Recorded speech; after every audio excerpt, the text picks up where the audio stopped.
32 Kerala battalion Padannakkad Nehru arts and science college NCC യൂണിറ്റിന്റെ ആഭിമുഖ്യത്തിൽ ലോക യുവജന നൈപുണ്യ ദിനത്തിൽ കാഡറ്റുകൾക്ക് സൗജന്യ തൊഴിൽ പരിശീലനം നൽകി. മനോഹരമായ പുരസ്കാരങ്ങൾ നിർമ്മിക്കുന്നതിലാണ് പരിശീലനം നൽകിയത്. 2 മണിക്കൂർ നേരം കൊണ്ട് സ്വർണ്ണ കളറുള്ള പ്ലാസ്റ്റിക് കൊണ്ടുള്ള മുത്തുകളും മഞ്ഞ, പച്ച, ചുവപ്പ് കളറുകളിലുള്ള നൂലും ഉപയോഗിച്ച് നിരവധി പുരസ്കാരങ്ങളാണ് കാഡറ്റുകൾ തയ്യാറാക്കിയത്.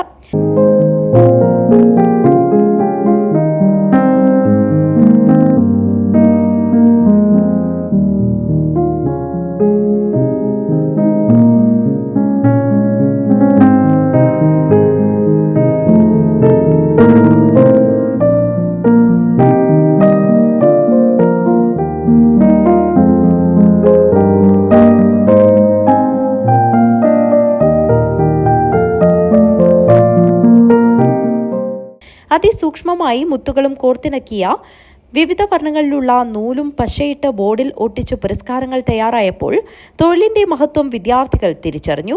ഉദുമ ഹയർ സെക്കൻഡറി സ്കൂളിലെ 6ാം ക്ലാസ് വിദ്യാർത്ഥിനി AR ആത്മികയും പിതാവ് KG രാജേഷുമാണ് പരിശീലനം നൽകിയത്. Captain doctor Nandakumar Koroth, under officer K ദർശന എന്നിവർ പരിപാടിക്ക് നേതൃത്വം നൽകി. News bureau, Kanhangad.